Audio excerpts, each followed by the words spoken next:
If your electric water heater will not operate, these are the steps that you must try. Go to the electric panel and locate the circuit breaker designated for the water heater. Hopefully the panel is marked. Verify the breaker is not in the off or trip position. This breaker will be a double wide breaker, which is called a 220 breaker. There should be only 2, 3, or 4 of these breakers in your panel, depending on the amount of major electric appliances that you have. If you cannot determine the breaker that protects the component in question, turn all of the 220 breakers to the off position, then back on. This should reset any trip breaker and should not hurt any appliance installed, though you may have to reset any clock. If you have been able to verify the water heater circuit breaker is in the on position, the next step is to see if the water heater is equipped with a water heater timer.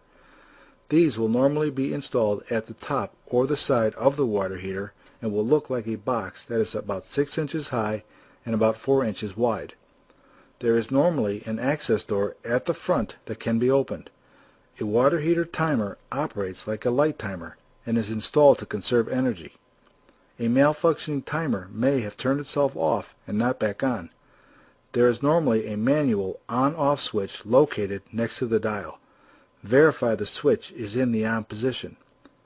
If you have been able to verify the water heater circuit breaker is in the on position and any water heater timer that may have been installed is also in the on position and the system still will not operate, you will have to call a contractor for the necessary repairs. If you have no contractor, your real estate agent can be an excellent resource for a local contractor.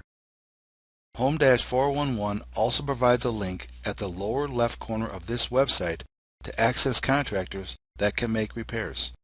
We provide this link as a service for our members as contractors can be very difficult to find. Due diligence should always be used when hiring anyone to come into your home to make any repairs. Please read the Home-411 Limitations of Liability.